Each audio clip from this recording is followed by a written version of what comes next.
I just interviewed Vince Rugari, who's written this book. Ange Ball. Right. Well, I mean, we can get straight into this. This is great. Okay, North London derby. We spoke about the Tottenham fans turning last week. Have they found new hope? That is the main plot for today's podcast. The subplot is this question. Is pasta feminine? More on that later in the podcast. But the book that you've got there, that's interesting. What? I produced another podcast called The Lab, which is conversations with interesting. That's a record, isn't it? People in the Spurs sphere. Yeah, can you shut the up and let me promote our podcast first and our Patreon before you promoted a book and another podcast? Someone else who I don't even know who this is. Now I've just ruined my CPM. This is because Vince I've sworn Rugari. 3 times. Right, yeah.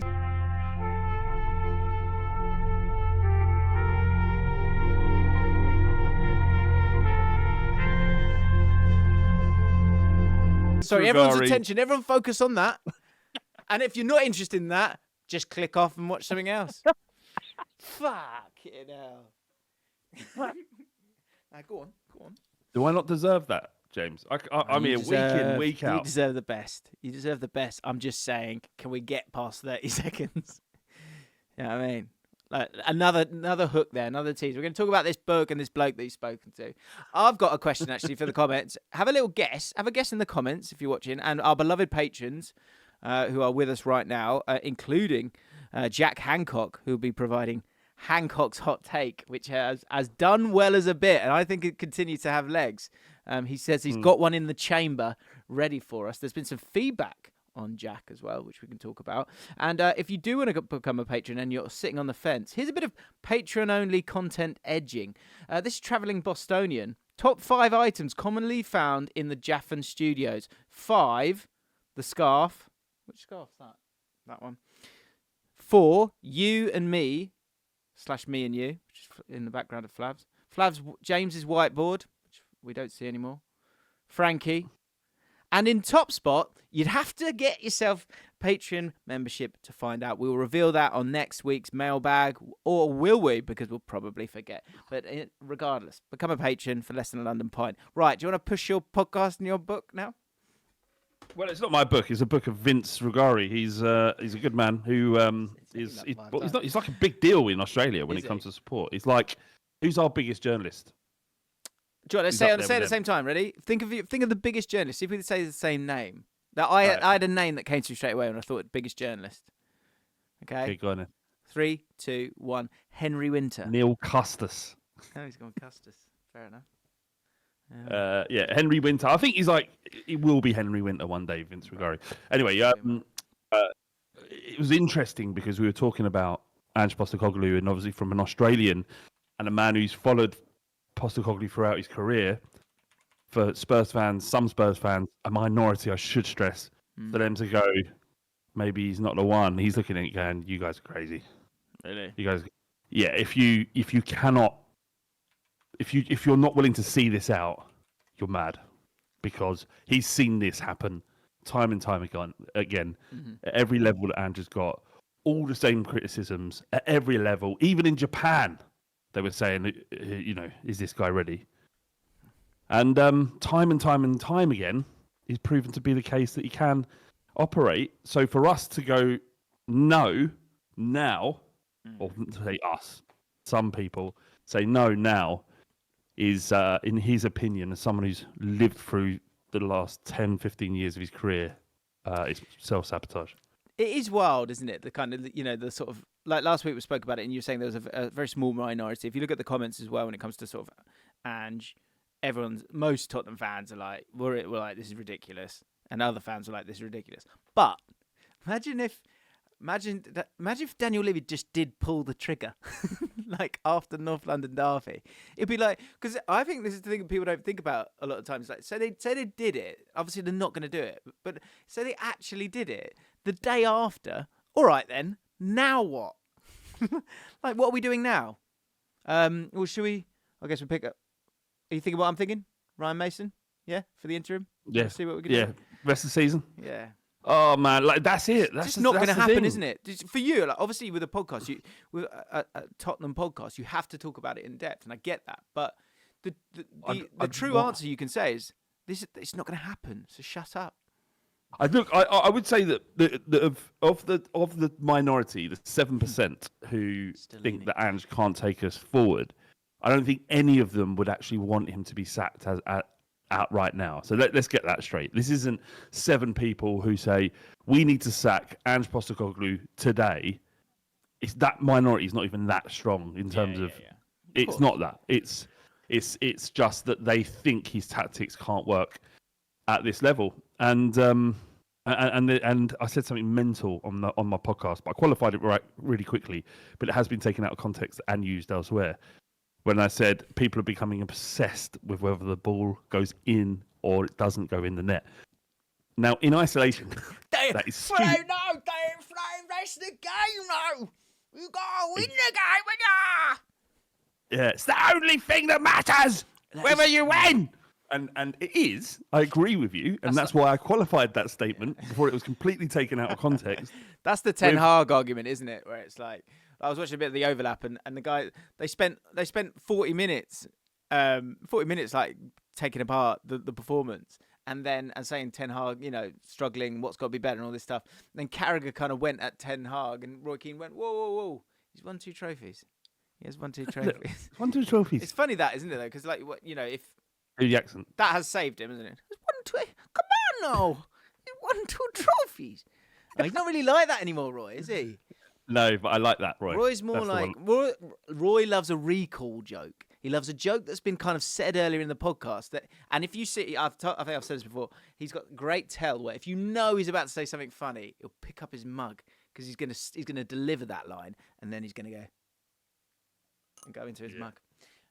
But the evolution of Roy, interesting. But that's the point. Is like what I was saying was that all right, the scoring and winning games is the be all and end all, but you cannot ignore the performance and the improvements that are evident just because we hit the bar and the ball didn't go in. Yeah. You have to look at everything.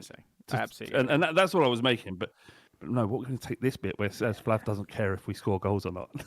You've never got a chance there in the sense of like how do you? That's a good one, isn't it? When in our game, how can you set that up so it can't be yeah, you've almost got to interrupt yourself throughout. Yeah. So there's no in and out. Yeah, you need me just it's about not caring. It's about not caring. You don't give a shit really, but well, yeah, you've got to be kind of that people come back for you as a trusted sort of voice on it, and so like any kind of top line. Who's taking it then? What other outlets have been taking it? Was it no? Just it's no one with a vindictive angle. It isn't just not getting what you've said, right? No. They're doing it as a joke. They've taken it as a joke and gone. So what? You don't look at this. This stupid thing you said. And I was like, no. It was a context. We know there was context, but we're just going to take this bit as a joke. Just for a bit of fun, say Ange got sacked on Monday. Who would you, just for a bit of fun, who would you just love? Just to go, well, at least it's someone I love till December. Who would you love to just get given the job? There isn't. Right. No, just enjoy it. As in, like, just enjoy it. As in, like, it's not a bad thing. And this I understand what you're saying. Yeah.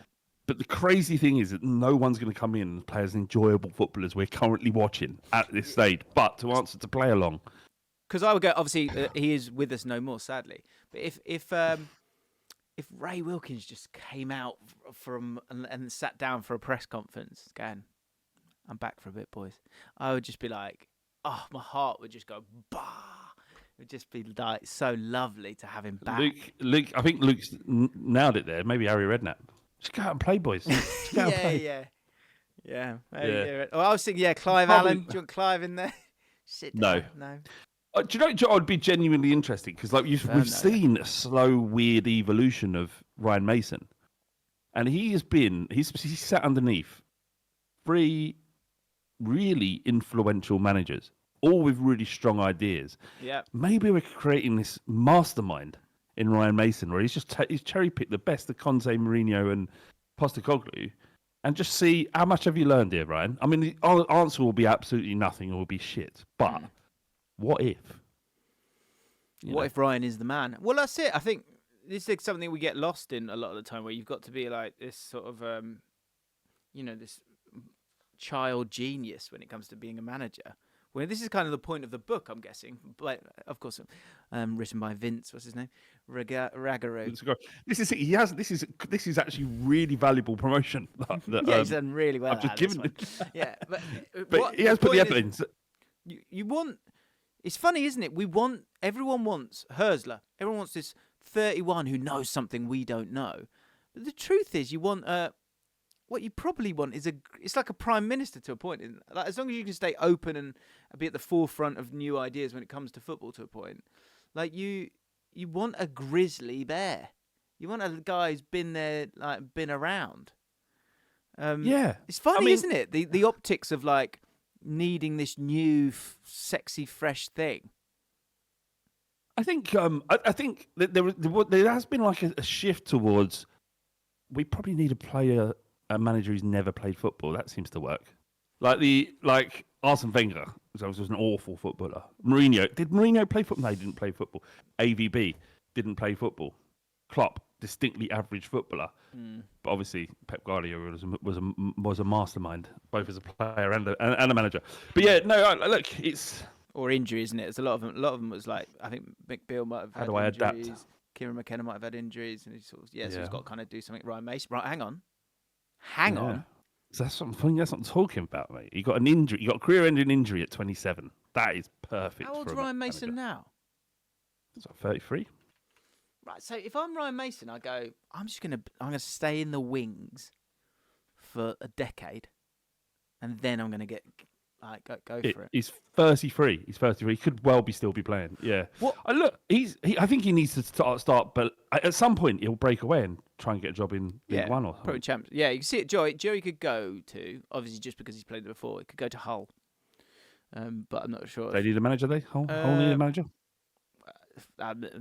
They churn through managers. If you're Ryan Mason, right, and you're thinking about it at the end of the season, I'm going to go. I've learned everything I can. I've got to see if I can do it. What level do you think is right for him? As you know, the lower leagues. Ryan Mason, I think he can League One. It's about. Do you know what? From what I've heard these days, your presentation in an interview is enormous now, and also in terms of like the running of your football club, it's what your football club is looking to do. So, QPR's CEO, who's sort of as a sort of a young, sexy thing. I think he's like 29 or something. He did his first interview, and it was phenomenal. Like, it was so interesting. Kind of, he was talking about the 4 pillars of our recruitment, and that makes complete sense with the recruitment that we've had. We've had a really good window. I was playing. What is that? What are QPR doing in the transfer window? So, if I can remember, so some of the things that are important were they needed to get the age of the group down. So the starting 11 last season was like the second oldest or third oldest or something like that. So they wanted to get that down.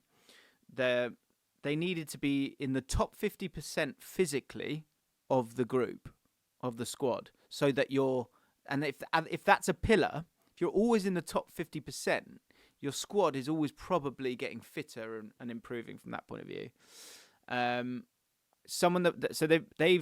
This guy's gone, right, what's the most successful formation in terms of bringing players in and selling them, but also doing well as a group and being able to get those profiles. It was 4-3-3. So they've decided we are a 4-3-3 football club now, and therefore the manager that we went and got, who we had been linked with before, we've gone, he's a 4-3-3 manager, so we want a 4-3-3 guy.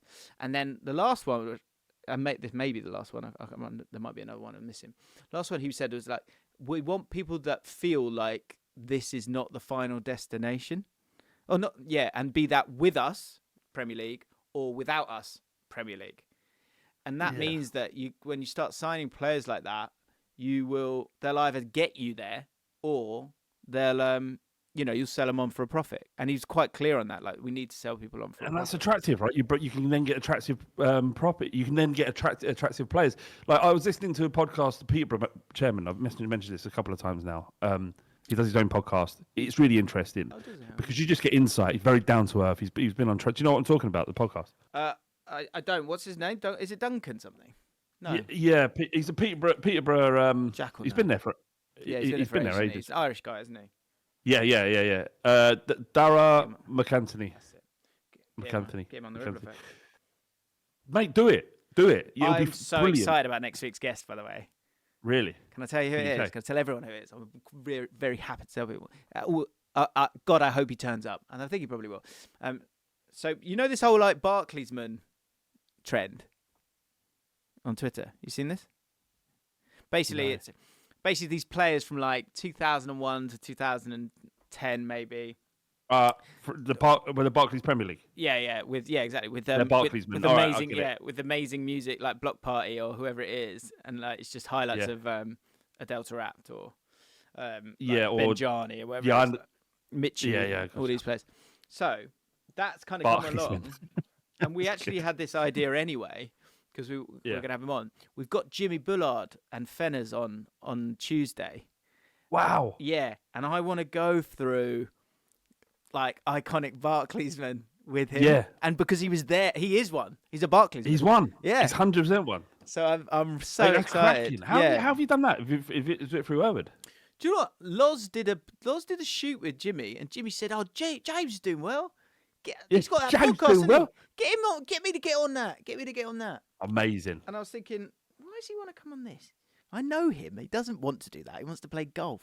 And and then they've brought Fenners and Jimmy have brought out a podcast, and I was like, there we go. Gotcha. That's amazing. That is a great guest. Oh mate, we've got some amazing guests coming up. So excited. That's it. Mate, well the best episodes of the Ripple Effects are the ones where there is people that work in sport, like Ned Renua. That was one of the best podcasts I've ever listened to, Jim. Mate, but seriously, look, reach out to this guy, Darren McAnthony. Probably get you his contact number actually, if you want. Okay, but he what you just said about QPR, about the importance of players coming to Peterborough isn't because they want to turn Peterborough into a super club, because the players aren't going to buy into that. You've got to be realistic. You have to be pragmatic. You understand players want to end up in the Premier League. If they do that with QPR, brilliant. But in order to get that player on board in the short term, anyway, you got to say, look, we're going to rebuild you. We're going to give you opportunities at a level, and big clubs can come into you. And look at all these examples that we've got ahead of us. So, and also, he said something really interesting, James, about sell-on fees. Okay. Sell-on fees never end. So Ivan Toney at Newcastle, right? He was sold to Peterborough.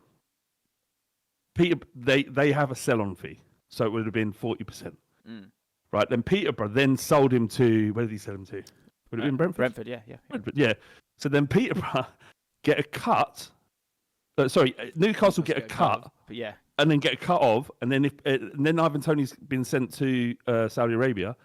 All three teams then get a cut of that transfer. If he's sold again, you get a cut of the sell-on fee, and it's never ending.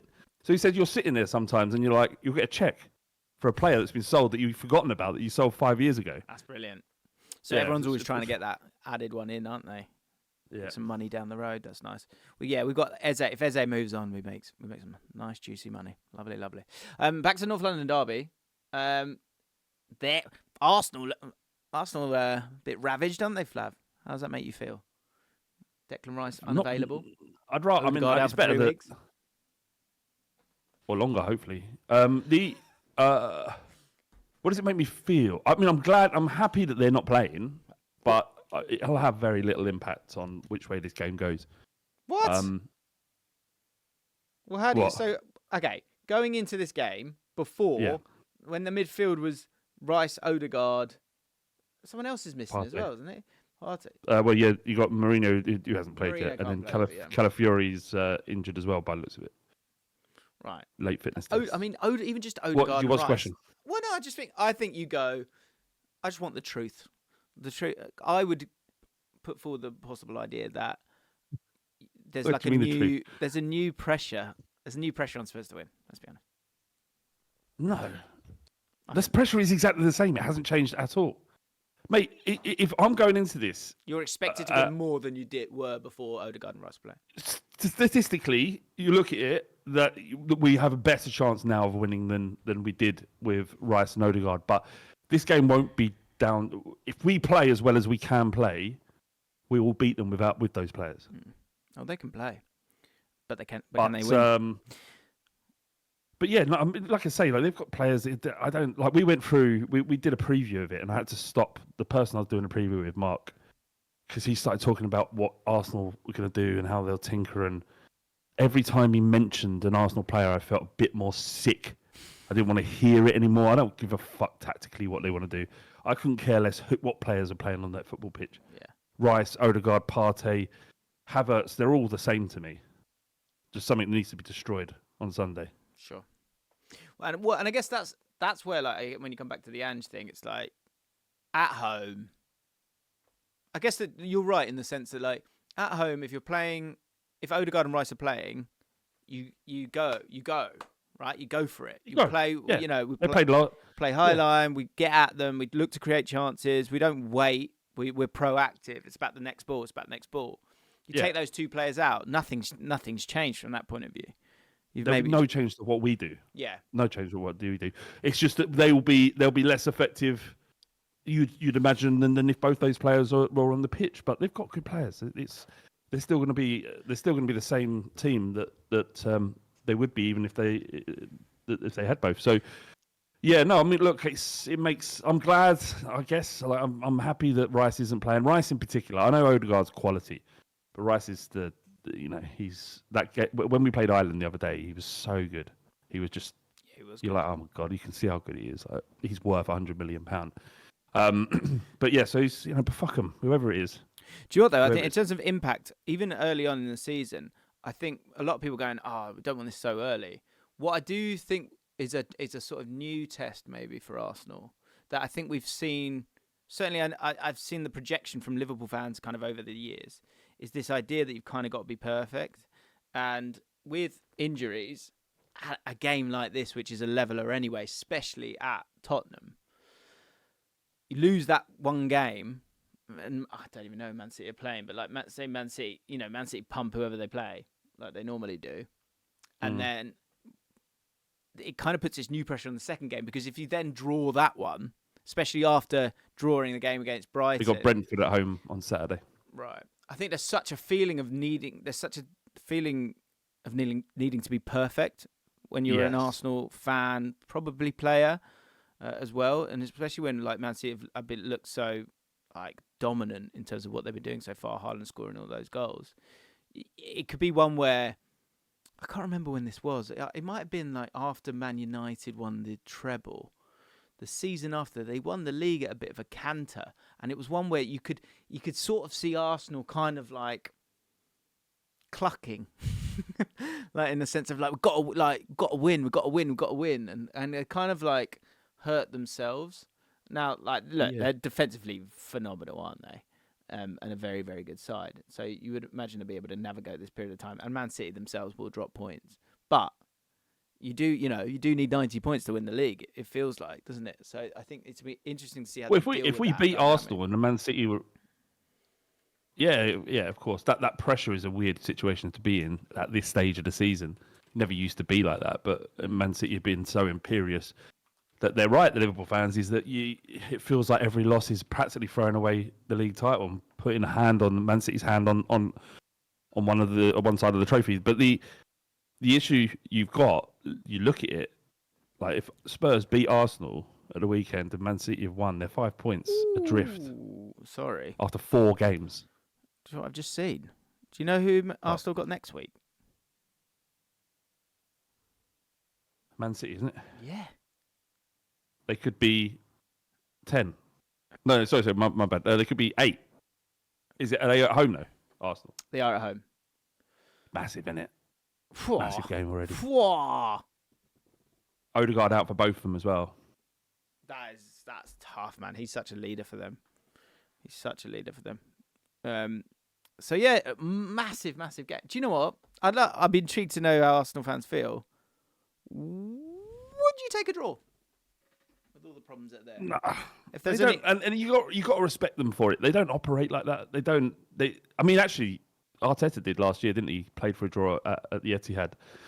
But I think as fans, they want to go out and win every game, like anybody. They believe they're going to win every game. What do you think I've got Clive to spend would say? time. What would Clive say? What do you think Clive Palmer would say before the game? He's got another level of wisdom that many don't have. I wonder if Clive would be very. So people don't know. Everyone know who Clive is?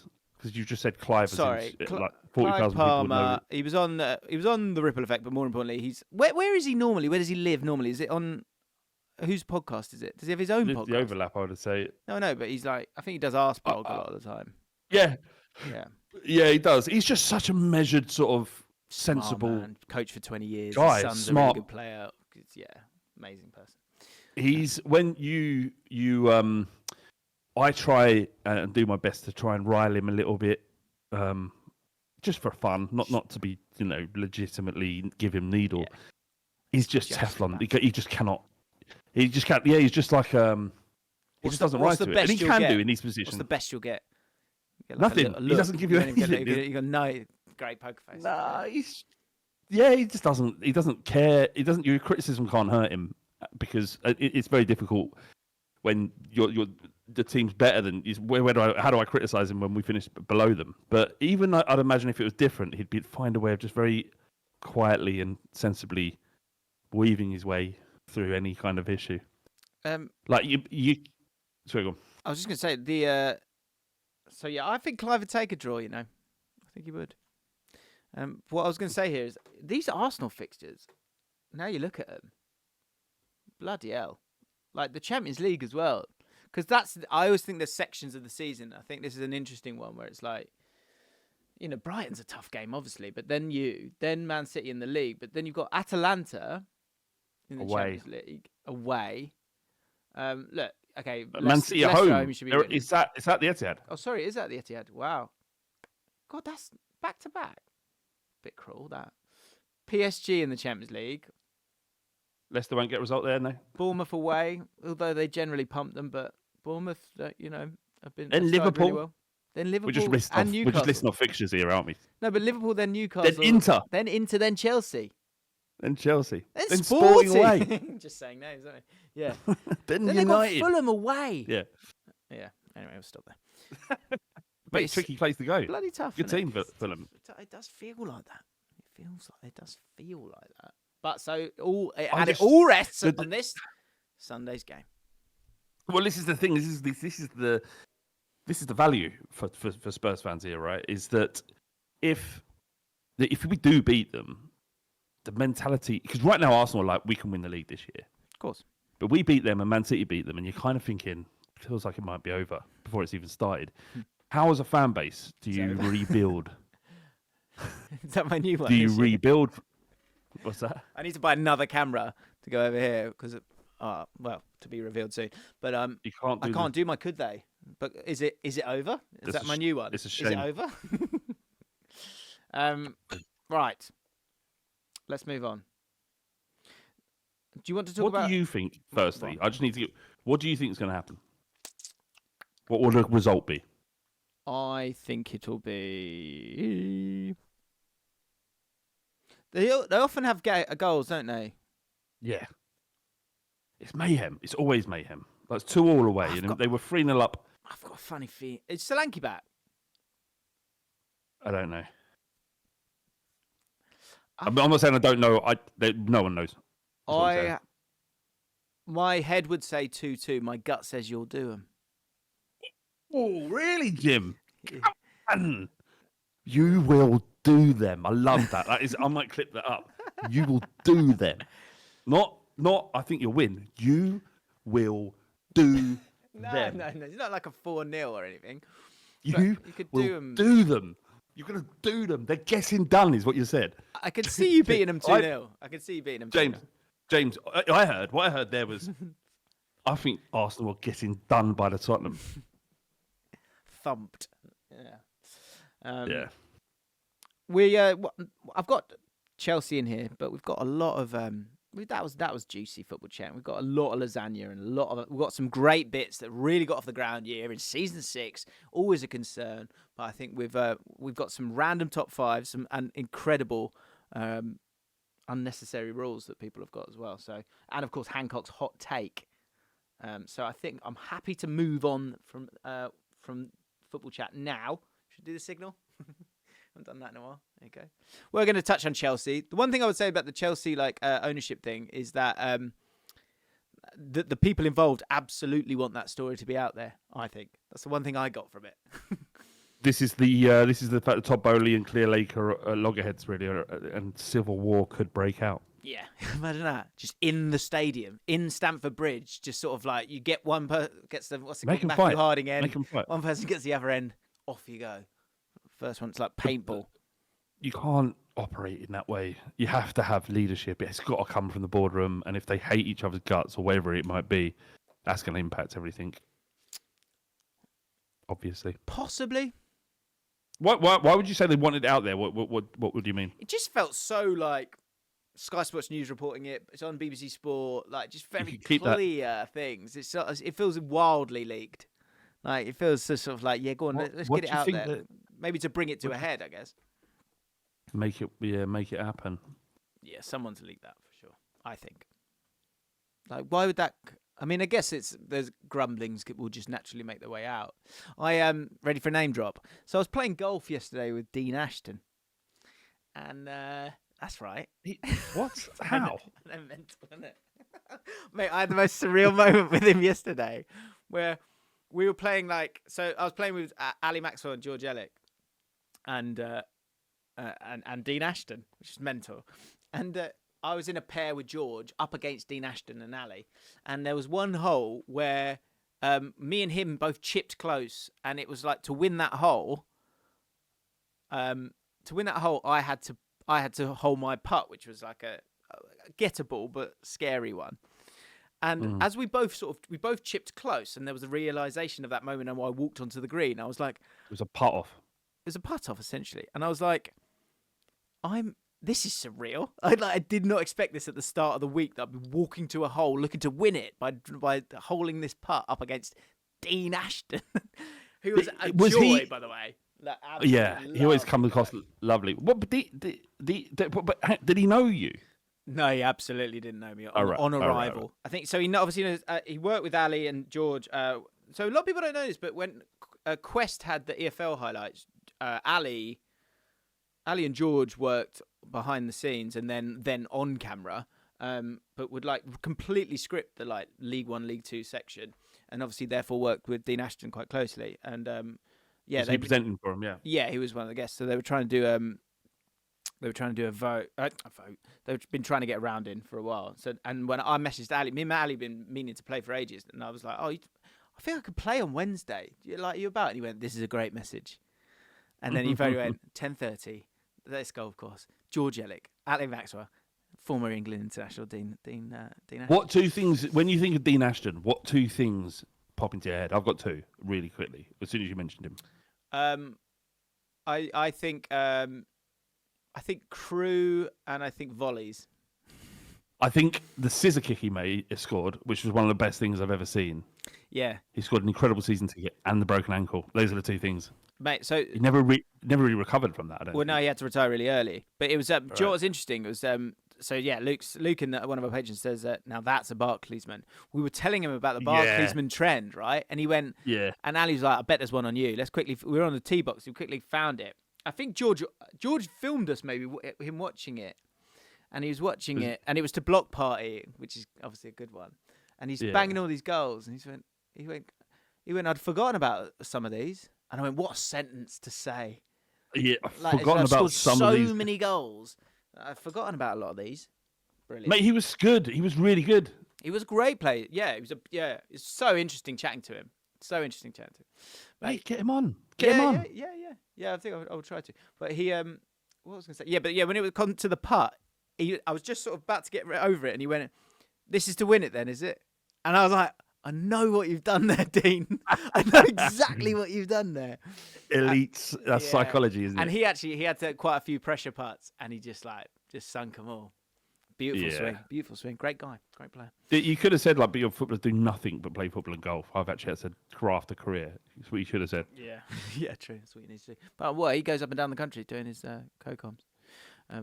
But what was I saying? I was just desperate to name drop him. I think I was more than anything else. That was a good story though, Jim. Good story. Well worth telling. Good. But yeah, he was great.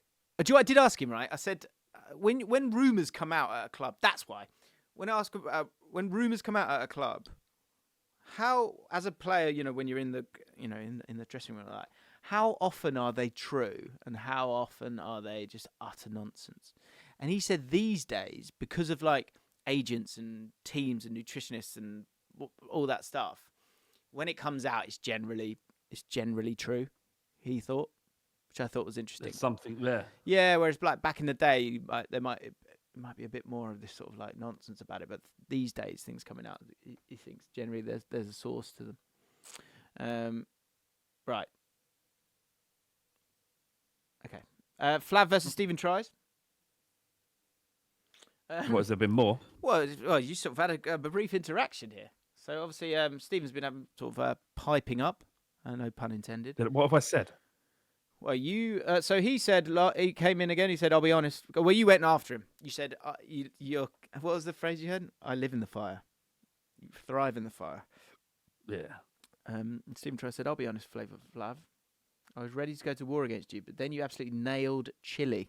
We were talking about Chile last week." Oh yeah. Sorry, I do remember this now. Yeah. Oh, actually, Stephen, question for you then, Stephen. Can we get a random top 5 from you, please, for next week? I wouldn't wish that kidney bean slop on my worst enemy. which is no longer yourself.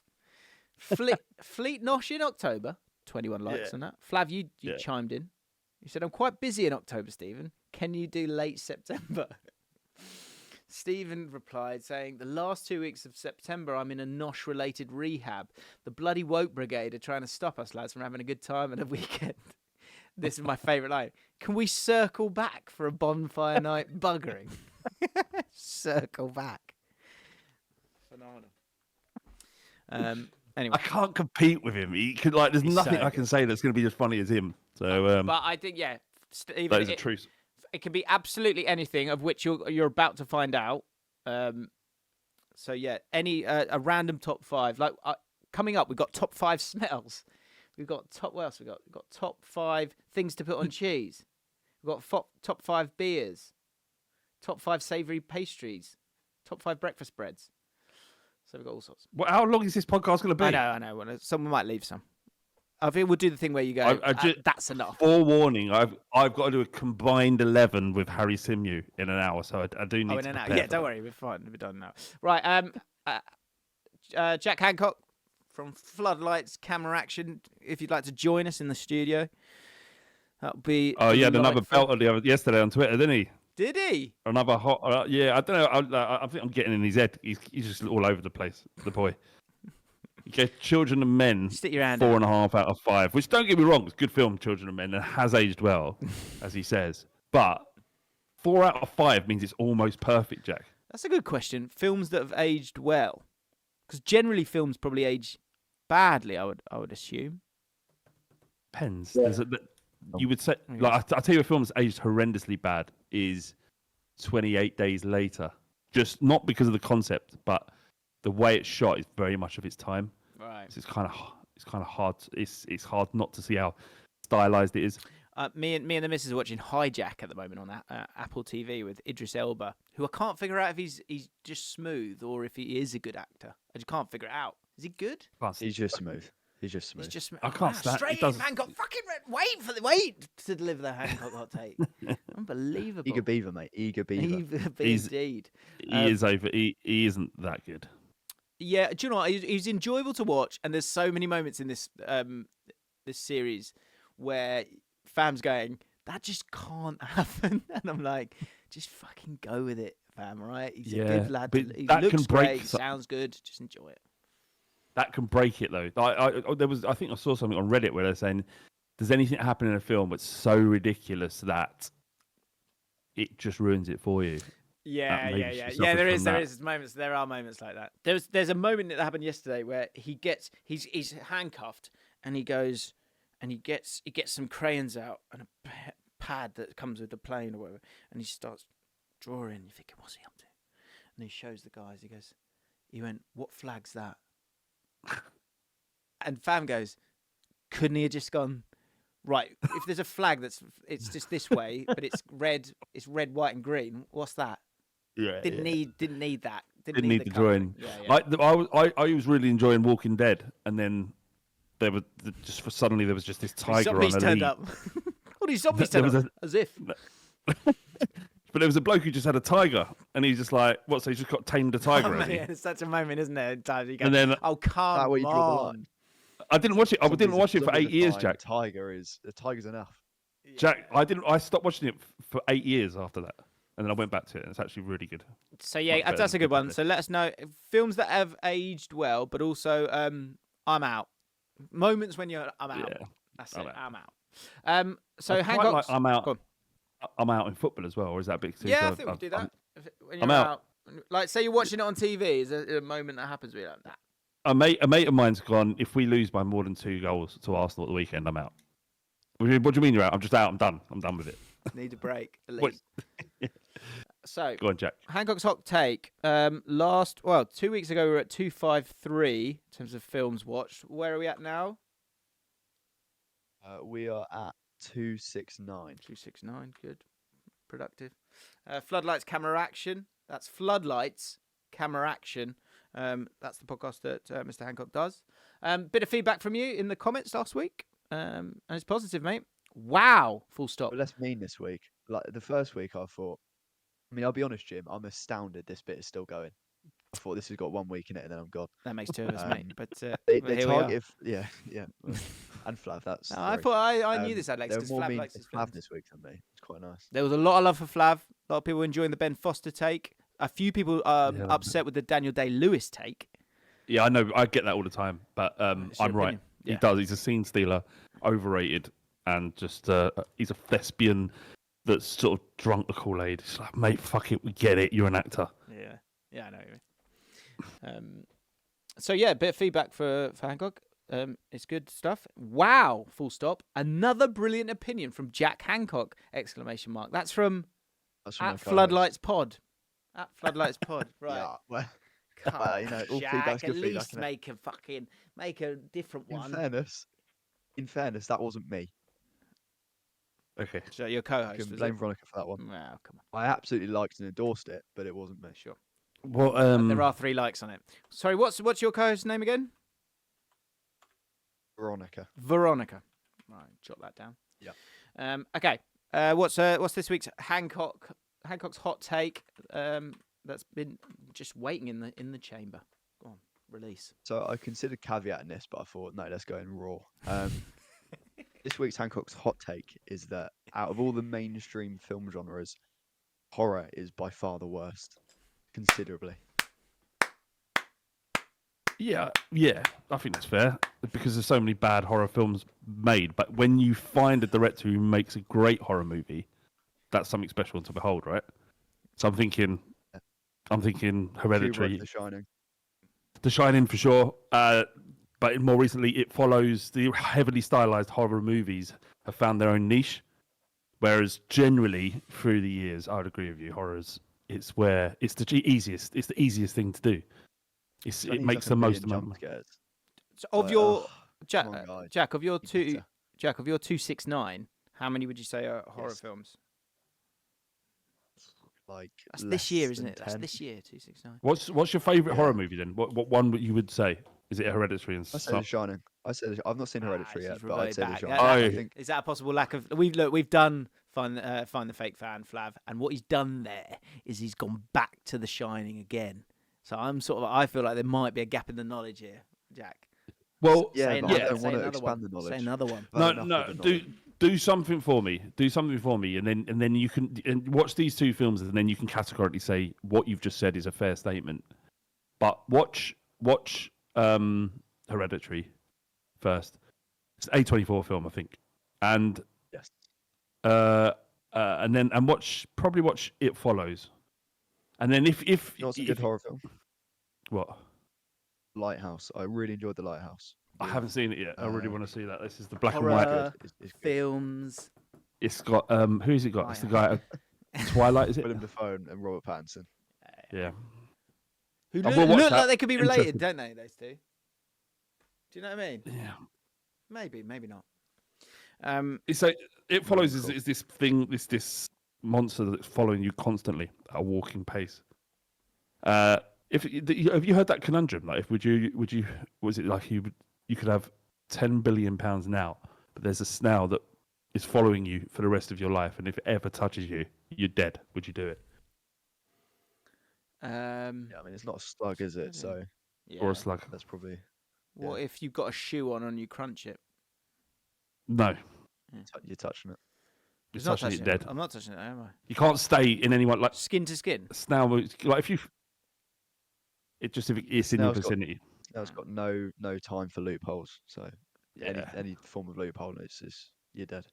I'm just going to say something, and I'm sure I'm probably wrong. But you know the way I feel about your thing with sharks?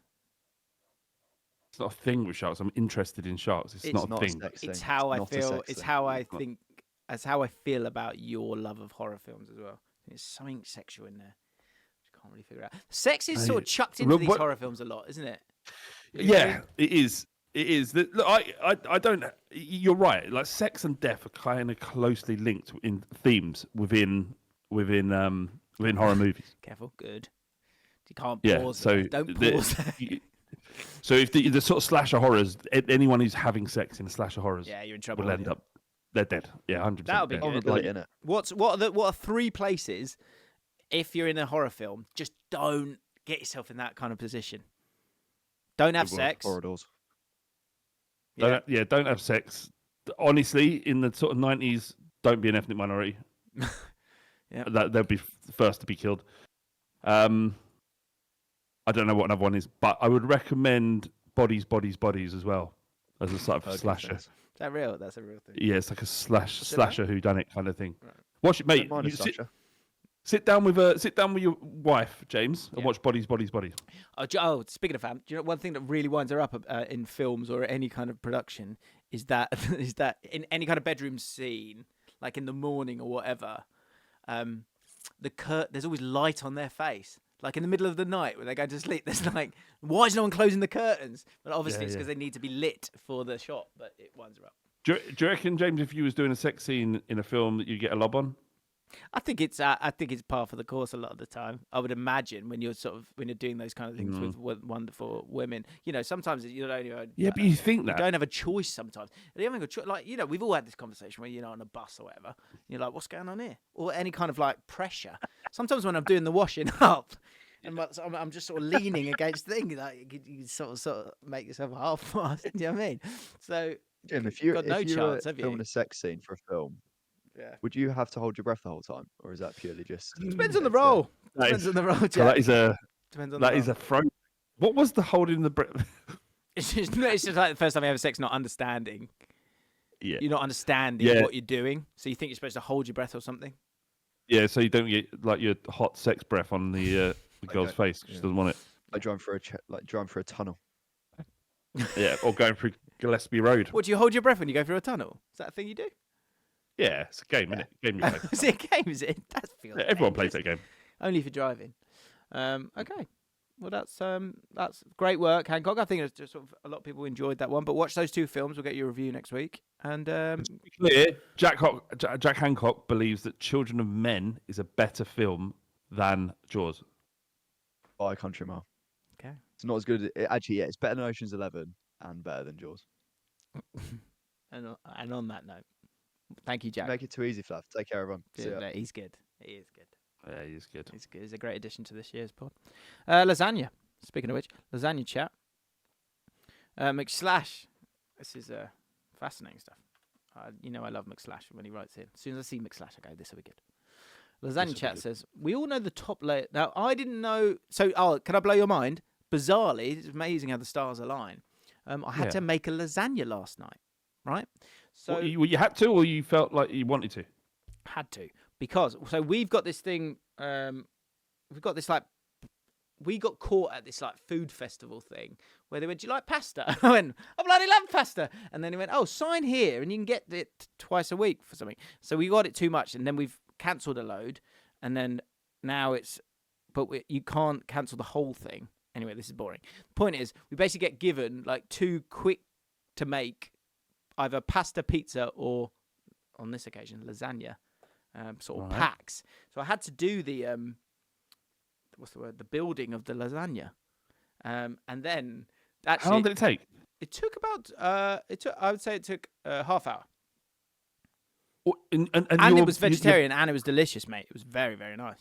Aubergine, it was. Vegetarian, Yeah. like an aubergine lasagna. It's not real though, is it? It's not. It ain't mince. No, Like, I appreciate it. It's not.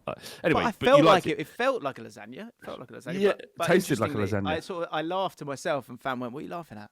When I got it out, because then we got to serve it up, and I've got a decision to make. Did you have to articulate why you found it? You smirked at making lasagna. Did you tell her about lasagna yet? It wasn't the sort of the place or time, because I could tell she was definitely hangry, so she was a little bit snippy. So it was like, let's get this done. Now, the size of the lasagna was a normal portion would have been a third each, right? Yes. But Fam, in And a they were. hangry state, I said, "How do you want to do it?" And she went, cut in the middle. You could do whatever you Half want with each. your half. I'm going to do whatever I want with my half. Because I think she was thinking... What is it? Yeah. Is it she was- important to you that do you want some sort of control over how she's eating then with the lasagna? I'm not bothered about how Or she's eating. I'm just trying to stay out of trouble. Do you know what I mean? Right. But shouldn't you, James? Shouldn't you? Because she's hangry. Right. Shouldn't you have just done it without asking her how do you want to do this? Because see, I'd find that irritating. See, that's funny, isn't it? Because I think I would love to live in that kind of world, but it just doesn't. It doesn't really work. You don't want to get it wrong. Yeah, because that's the thing. Sometimes she wants you to do it, but do it exactly how I want in my head. Jesus. Right. So I'm better Yeah. off going, right, what do you want? Yeah. So, She wants half the lasagna. because obviously the conversation in my head is wildly different if she's not course. there and I'm on my own that night. Because I just go, Yeah, whole lasagna. I'm eating it all. I could probably get away with cutting 2/3 and just having that. And making sure I put the third in Tupperware. That's yours, love. That's your lunch sorted. I think I know. I'm reading things here, right? I'm seeing between the lines. You're not telling us the truth here, James. I think what you wanted is for her to just take a third, leaving you 2/3. I and just she wanted went- to know what the landscape, what the lay of the land was. That's what I wanted to know. So You wanted more lasagna than you got. well, I wanted an excuse. That's what I wanted. I wanted an excuse to go big. Now, as I looked at it and I thought, and it was actually bizarrely, it was probably smaller than this. It was smaller than this. It was smaller than this. It was like that. Right? It was that big, No, it physically. wasn't. It was smaller than that. It was smaller than that. It was smaller than that. It's more like that. It's more like that. It's more like that. It's substantial. That is a lot of lasagna each to have. Yeah. So when we get to so she goes, cut it in half, right? And then it's a bit, maybe a touch smaller than this, not as wide as this. Then you got a decision to make, right? And she went like there.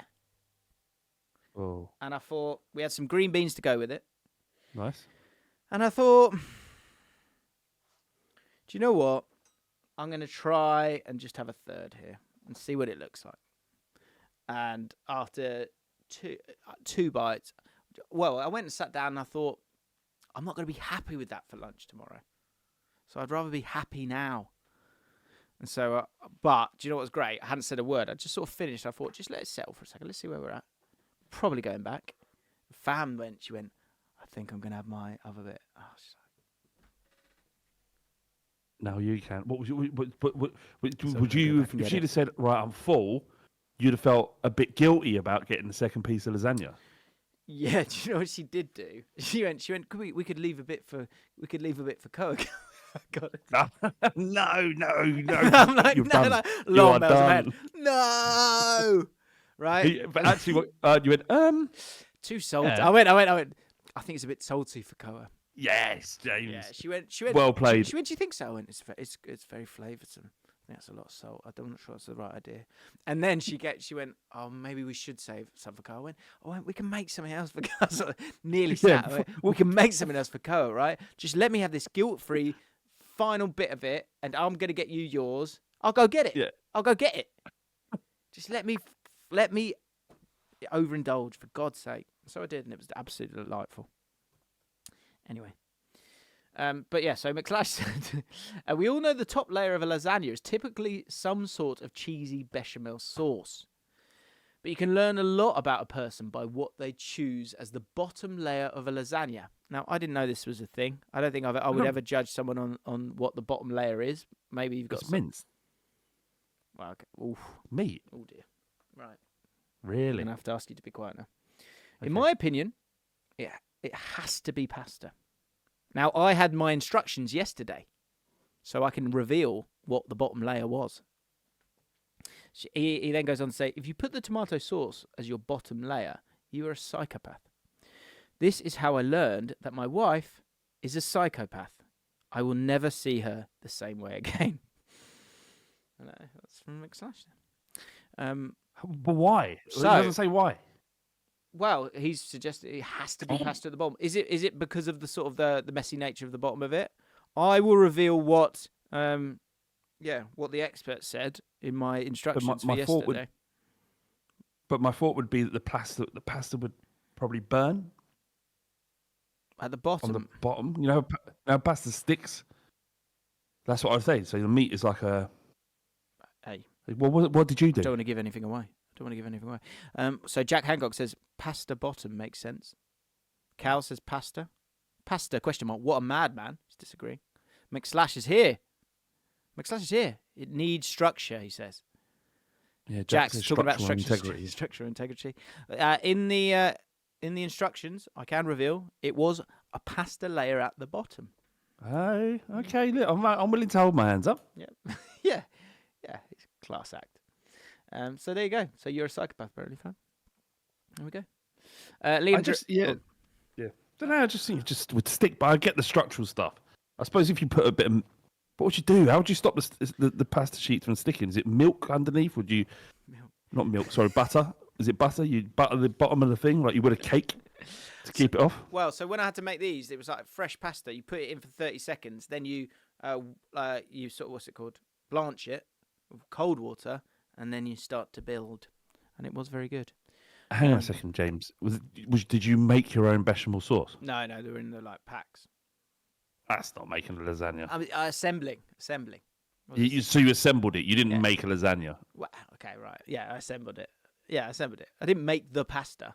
But anyway, people have dry pasta, so they're not making it either, according to No, I'm not asking you to make the pasta, but at least like the bechamel sauce is pretty straightforward. Oh, is it? You're just pouring it out of a packet. Yeah. Like some sort. That's why it's quick. It's quite if nice, you're making actually. it with... You cut the corner off, and then you get to do the like with cake when they go.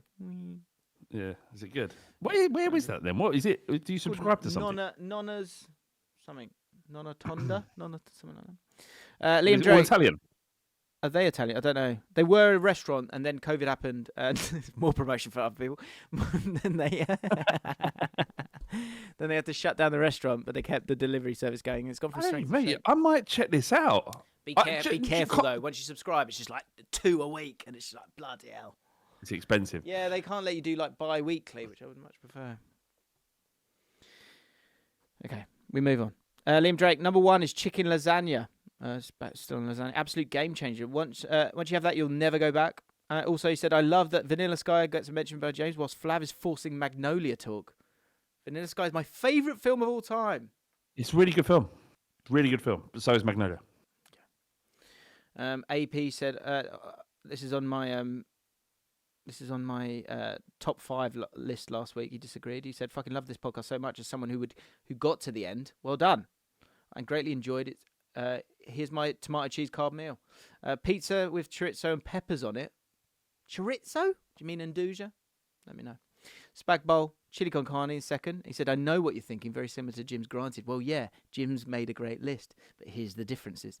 Plus, I can't have a sub in my top 5. Ain't no way. And 4th place, fajita. A lot of people quite angry about the lack of Spanish options when it came to the tomato cheese and carb and 1 meat meal. And lasagna in 5th.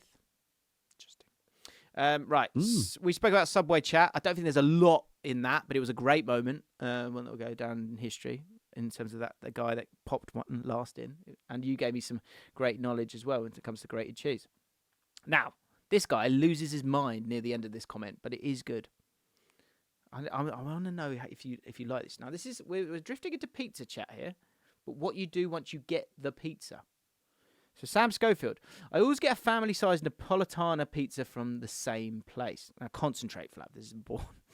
I'm listening. Napolitana. I will then immediately eat a slice before I get to the car while it's fresh. Okay? I then get in the car and then another slice while the others... This is fucking crazy. Well, mate, it gets worse. Another slice while the others stay in the box, which stay closed, except maybe a quick steam release if it's piping as I drive home munching piping pizza with fogged up windows. Now, then when I get home, I get out the foil and I put the oven on. Then I place 3... Who is this guy? Sam Schofield. Fuck me. Then I place 3 slices on a sleeve of foil. 1, 2, 3. Then I lay another 3 slices on top, face down. Then I put another... This is bullshit. He's talking nonsense. He doesn't do this. Right. Yeah, I'm calling it. Okay, let me get to it. Then I put another sleeve of foil on top. So do you understand? We've sort of created in the oven a kind of pizza sandwich. Yeah. I get it. I sometimes change it up and do 3 layers of 2 slices. Cheers. I then place 6 slices, 6 foil... What's in this pizza? Oh, no, yeah. I then place the 6 foil-covered slices, in the fridge. So that's the other 6, he's saying. There's a lot here. Okay, I don't... Yeah, go on. Okay. It's not... Yeah, Forget the numbers. If I'm still hungry, I will put 1 further slice in the oven and eat it at near optimum condition just a minute or 2 later as the oven is warmed up. But I will often not have this 3rd slice. So, my theory is that pizza, especially... my theory is that... And this is a very basic anchovy olive-topped pizza. It loses value faster than nearly any other property. So is this kind of true, that point? Well, and then it ages again. Anyway, when it's fresh and full, and you're walking out of the store, it's actually worth more than you pay for it. But mere minutes later, it is less than half of that value. That's good. I like that. He pulled me back. Then minutes after that, fractions of that value. The fridge foil oven method, a personal rule that is completely unnecessary, succeeds in preserving the value of the pizza as it slips through your fingers like smoke. Getting a family pizza means it is like 3 cheap meals instead of 1 expensive one. I also mitigate the urge to just smash 6 bits, 4 of them cold, and be left with a coagulated mess that I don't want to eat. This is important. This is quite good. Trying to motivate yourself to store cold pizza when you've already smashed 6 bits. Very difficult. I can't even be asked to say it because I think it'll take away from what's been a great bit. But he then goes on to give me a top 5 with no explanation of what the top 5 is. So I'm not going to do that. So that's where it went. Okay. Thoughts? He's mental. He's mentally unwell. Yeah. Just eat if you have to. Eat the pizza. Have you not got? Is this completely on his own? Obviously, completely. Is that he's not sharing? Most people don't buy pizza just to eat on their own. They're generally sharing it with a family, right? Yeah. Surely. Yeah. So that was where my mind space was. That he's just come out of the pizza place and he's just smashing the family's pizza and then sort of rearranging it so it looks like he hasn't had a couple of slices. Yeah, and that's crazy to me. I couldn't be bothered. Do you know what he sounds like? He sounds like a bloke who's got a 6-pack. Does he? Yeah, just sort of like, just fucking eat the pizza, mate. Do you know what I mean? Just relax. Like instead he's going, well, I kind of have 2 now and I'm going to work with my meal prep and I can have that with some whey and I'll have that with 6 eggs. Like he sounds like a bloke who goes to the gym a lot and can't just enjoy the moment and eat the pizza and eat too much. That's coming from someone who does that. It stinks of abs. Sam Schofield, let me know. Do you have a 6-pack? Be honest. Random top 5s. So what I'll say here, when you've had enough, just say enough. Okay. Matt Robson, random top five beers. In fifth, airport beer. So it's not an actual product; it's where you're having it. Thought you'd like that. I thought you'd like that. Can I? Well, no, I'm gonna be controversial here. I don't drink before I fly. I don't get it. This 6 o'clock, right? Well, I mean that looks like a Wetherspoon, so let's go in and have a pint. I don't get it. Yeah, it is English custom, and God bless the great nation and what we do. But yeah, no, the last thing I want to do is be slightly drunk on an airplane, really, because I'm not a great flyer anyway. But not at 5 a.m. because you don't. I don't know. What's I know the perfect time for an airport beer? Actually, do you know what I did? I think I'm better now because when I was in Ireland, I wanted to get as much Guinness in me as possible. So I had a Guinness at the airport before we flew out. So I'm just talking shit. I think just normal times, like if it's sort of 2 o'clock in the afternoon. Yeah, 3 o'clock, but you're never going to fly at that time, are you? Really, like if you're going to be having beers as well. So no, that is a problem. I understand alcohol and travelling go hand in hand. Like I remember when we got the train to Germany. That was so good. Just weren't it the best? Just having a few beers on the train, the boys. Do you know what was good for me though? Someone who fears about has a problem with his bladder. Because Ben M says train beers right up there. Train beers, which isn't on this list. Interesting. But if I was in England, train beers would scare me because what if there's not a toilet? On every train, or if you're on a local train, sometimes there isn't a toilet. Yeah, but on a long one, I guess. Yeah, there's always. Should be fine. All right, okay, let's calm me down. In fourth spot. Go on. Well, I'm just in terms of I'm becoming obsessed, James, with this idea of getting an Interrail ticket across Europe. All right, yeah, nice. I know someone who's based on our experiences. Oh, that guy. Careful with him. Hated his wife, didn't he? Hated his wife. Absolutely despised his wife. No, but just there was a moment where me, you, and Rory were sitting in that dining cart on the train, and we were just having a beer, having a chat, having a laugh, and I thought, this is brilliant. There's no pressure. We don't have to do anything. We're just sitting here having a chat with each other, and it was just what happens on a train is that life pauses if you allow it to. Yeah. And just a beer with that is a perfect time. So that should be on the list, but it isn't. Do you want to just something another bit maybe? Something that 20-year-olds can wear and pull off, but 45-year-olds can't. Oakley sunglasses. Yes. Yeah, absolutely. Absolutely. Yeah, I was just thinking of this guy. Right. Fourth, midweek spontaneous beer. Yeah, I do like a midweek spontaneous beer. Third spot, first beer of a pub crawl. In second spot, third beer. Nice. Yeah, we did talk about it. Second spot, pub garden beer. Yeah, we go. Is it cider? Has to be lager. Probably if it's the summer. And in top spot, first beer of a holiday. First beer of a holiday. Yeah, that is good. Yeah, the beer. We said this a bit. Did we say this last week about the beer where you're waiting for your wife to get ready because obviously they always take longer.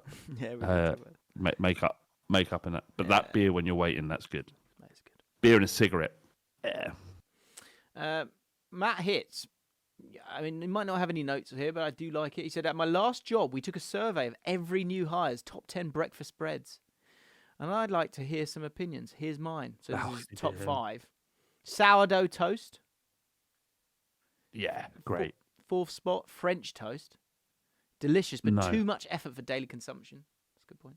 Little note. He's got a little note on each one. So sourdough toast. So is this just a personal favourite? Is this toast that goes just with a fry up? Are we talking about? It's a breakfast bread. Breakfast bread, but I'm imagining a fry up because there's various different types of. Oh, yeah. Go on then. Right, spanner in the works here. Third spot, donut. Good variety available, but doesn't really pair well. Matt has to be American, doesn't he? Has to be donut. I like these comments where you go American. Got it. No, hang on a second. He's talking about an actual donut on your breakfast. I would also suggest that donut is not a bread, is it? I guess maybe it is a bread. It's not a pastry, is it? What is it? Hang on, I have to search this one. Is a donut a pastry or bread? Vote now if you're a patron. Matt, donut. Yeah, look. There's a couple of things you can tell that they're American straight away.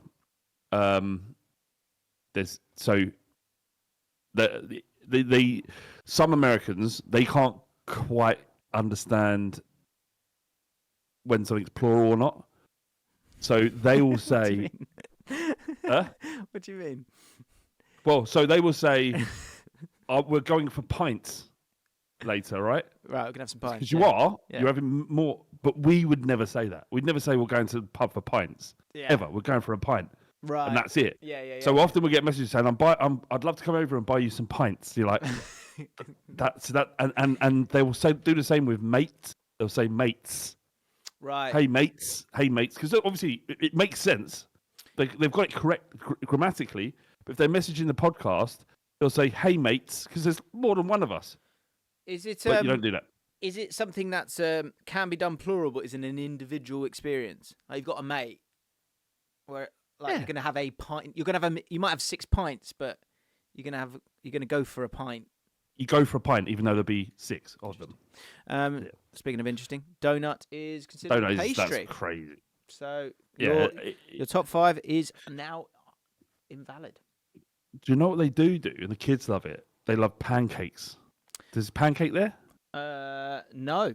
So in second spot we got croissant. No notes, just tasty. And in top spot, bagel. Versatile, reliable, flavour options, sandwich potential, classic, and filling as well, I might add, because it's got that lovely chew. I do like a bagel. But not for breakfast. It's not a breakfast thing. It's more of a brunch. I'm okay with a bagel for breakfast if necessary. So there you go. But the whole list is pointless because donut. Jim, can I get your bread with a fry up then quickly? Top 5 bread to a fry up. It was just toast, isn't it? No, it isn't just toast actually. Do you want fried toast? Oh. Yeah. Would you have you'd have sourdough toast? Would you have a slice of Warburtons? Okay, I'd have someone sourdough. Who likes top 5, so you're not putting much effort Sorry, into mate. I'd have a sourdough toast. Number 1. Probably white, which is rare for me. I don't normally have white, but I'm okay with granary. I'm going granary. Okay. Number 1. I probably am. Not sure I can get 5 out for you. No, I will not bother about fried bread and French toast. Well, you've got eggs going on here already, so what's going on? No, fried bread is insane. Fried bread is so like, unnecessary, isn't it? It's so 90s. It's so 90s. Yeah, isn't it? Yeah. Like what Turan's saying, fried bread is in the name. Yeah, but I think we as a nation has moved on from it. Yeah, because it's unnecessary. Do you know what it's like? There's so much Angel grease Delight. in the pan. You just can't have Angel Delight now. Did I enjoy it at the time? Of course I did. But it's mental to have Angel Delight now. When I was a kid, James, I loved a bit of Angel Delight. Mate, I was bad for it. I used to have a lot of it. It would take too long to set. So to set it. What was your favourite flavour? Strawberry.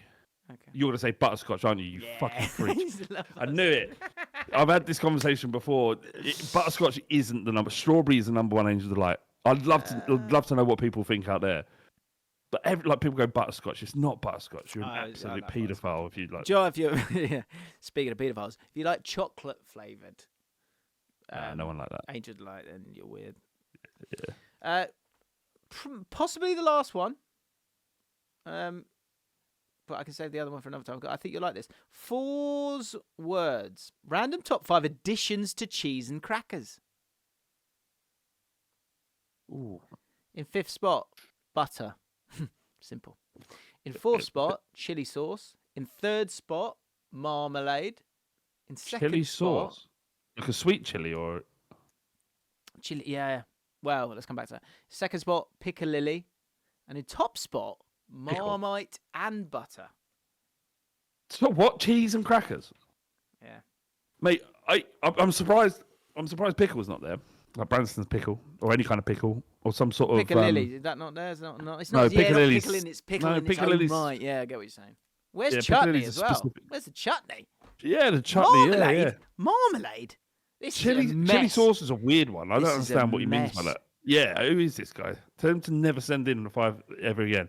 Do you know what the problem here? The problem with these top 5, especially when we go down to food, you can show yourself to have the, as my wife likes to call it, palate of a dog. And butter, chili sauce. What is it like? Chili sauce on a cracker? Yeah.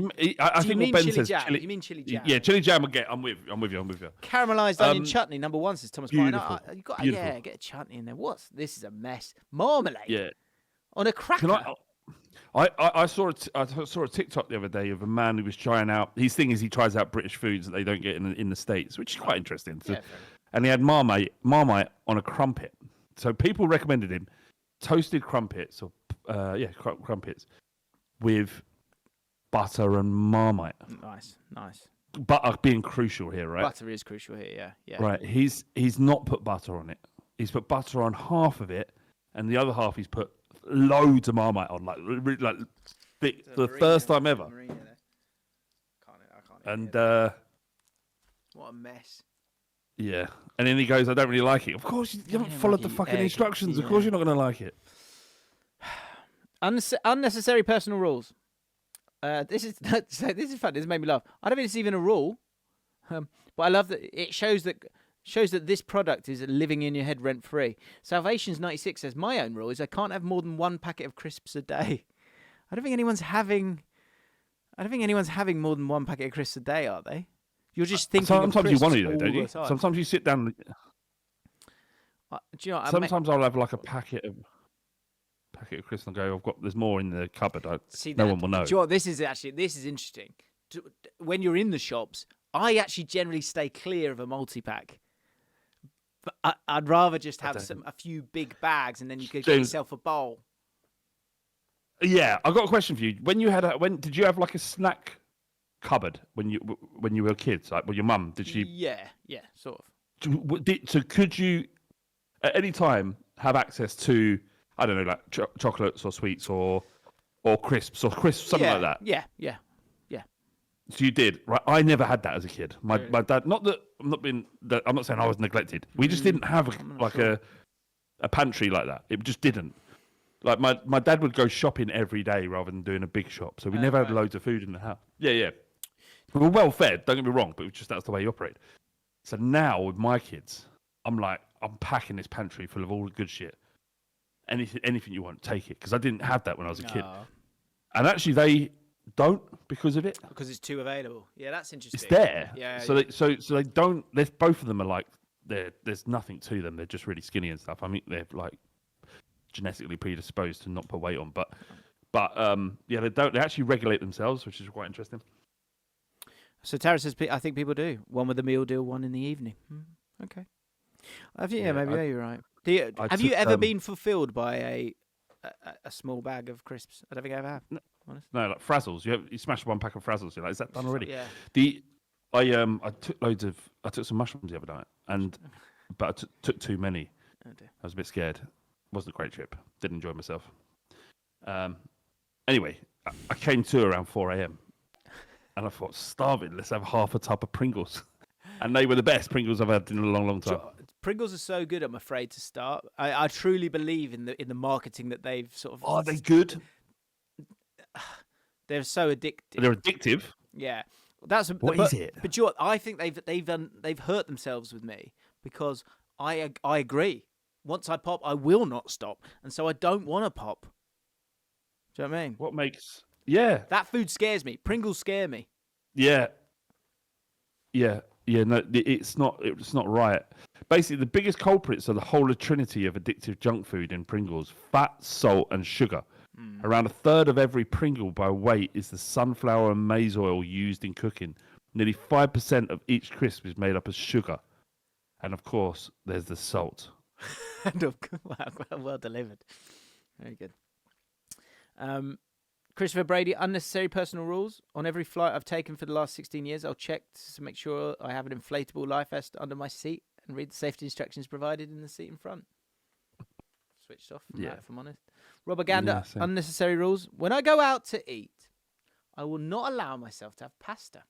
I think because of two reasons. For some reason, I don't see it as a very masculine meal choice. The other reason being the quality difference between a standard pasta made at home and a restaurant-ordered pasta is not big enough.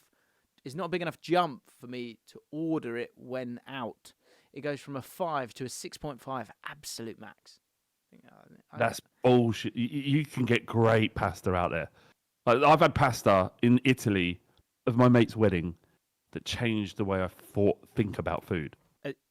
Italian pasta done right is a bit of a game changer. Yeah, you're right. Yeah, you can't do it at home. Nothing like it. I don't know what they do, but fuck me, it was great.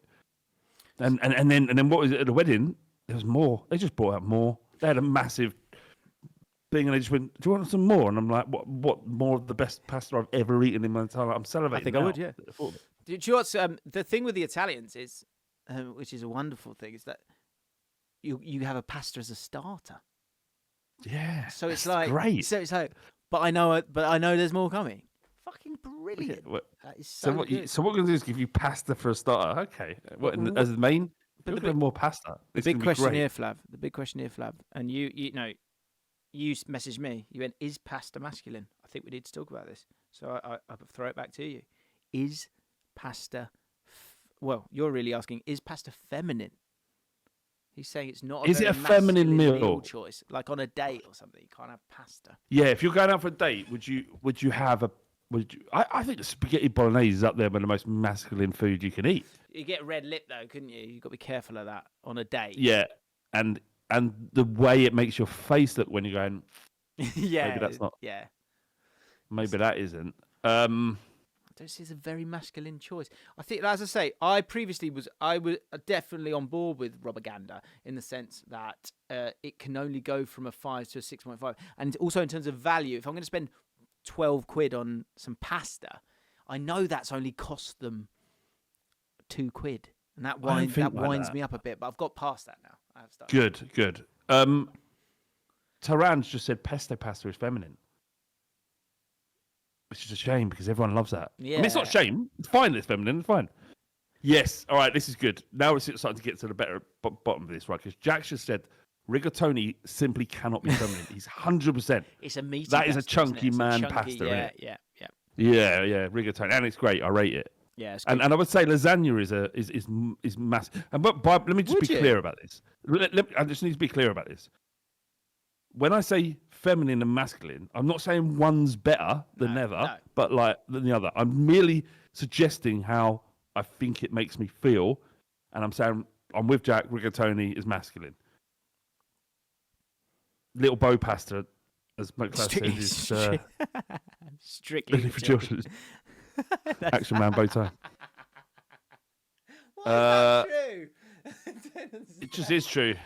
Isn't it? Yeah, I guess it's the shape's a bit too. Yeah, it's a bit too childlike. I'd probably say fusilli. Would you say? I'd say that was. Can I?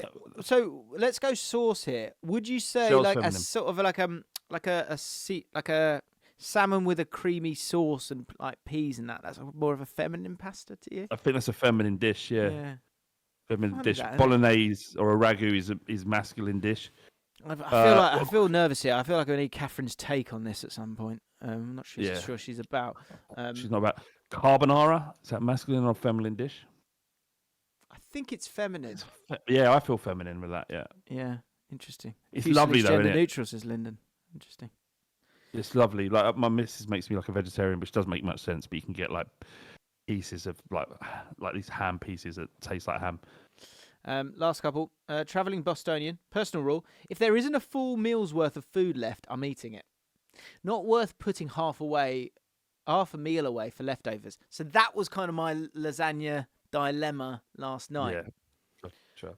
So I'm okay with that. And Josh Carrington, unnecessary personal rule. I refuse to take a dump with any items of clothes on other than socks. How anyone shits with clothes on is beyond me. Quite common, this.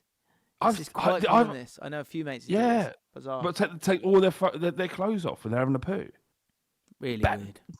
Yeah, really weird. Is really it sort weird. of like an OCD, like the poo particles? Is that what this is? I don't know. Yeah, I think so. Like, I'd like to know. Like, you remember we did a poll about whether people stand up or where men sit down when they wee, and it sort of exploded, didn't it? I think it was like half and half men sitting down when they wee. Yeah. To me, to this day, is insane. Yeah, when you have every advantage to just get it done quickly, why do you do something that's going to take longer? But then people going, well, you're missing the point. It's the length in the toilet that is the treat. Right. You're away from the world. The world stops. Yeah, that's anyway. Is it that are you taking all your clothes off before you go for a poop because you want to spend more time in there, or is there some sort of psychological thing what's happening? Let me know. Yeah, I'm confused by it. I just thing is as well, right? Like you take your trousers off. You're not taking your clothes out of the room. No, they're there. They're still there. So it doesn't really make any sense at all. I don't understand there has to be a rationale, and I don't know where it is. If I did that, I wouldn't want my partner to know. So I'd have to, I wouldn't. It was something I'd be comfortable talking about if I had to take all my clothes off, bar my socks. I know at least 3 people who do this though. This isn't the first time I've had this discussion. I'm aware of it. So there's more out there. They haven't said anything. Carlton Palmer, I just realised. I don't think we've got one. I don't think I've got time. Yeah, I've literally got 8. I've got 10 minutes before, Sorry, and I've still waffling got away. to do my combined. So no 11. Carlton Palmer, which is fine. I think it's next one week. where we enjoyed it. But yeah, well, let's see if it comes back. Who knows? You never liked it, James. You've never liked it. Let's be honest. I was You've never surprised. liked it. I didn't think it had legs. I'll be honest. I didn't think it had legs, but I've enjoyed both experiences of it. So I would have enjoyed it again. But but this is like something you're placating me, but you've never backed me in this instance, and that's a shame. Yeah, 100%. 100%. I can tell by you can say what you like. I can tell by your reaction to the game. Let me be honest. My fear is no one knows who Carlton Palmer is. That's my fear. We'll educate them. We'll educate them. Don't worry about that, Jim. It's outside the box. That's true. Let us know quickly in the comments. Should we end Carlton Palmer? Yes or no? And just quickly. Just importantly, can you give me a list? Can you give me 5 Carlton Palmer and then it goes on? That's what I need as well. I'll do that. Wow. Don't worry about that. Okay. It can't go to a Delta Raptor every time. Right, become a patron. Join us on Mailbag each week. It's great fun. We had a really good one this week, actually. It was good fun. I did it standing up. Wow. There's also 160 you can enjoy. Flav, have a great weekend. Good luck with Northland Derby. Good luck to Sweet Gunners as well. Just so people don't get annoyed. And subscribe and all that stuff. Goodbye.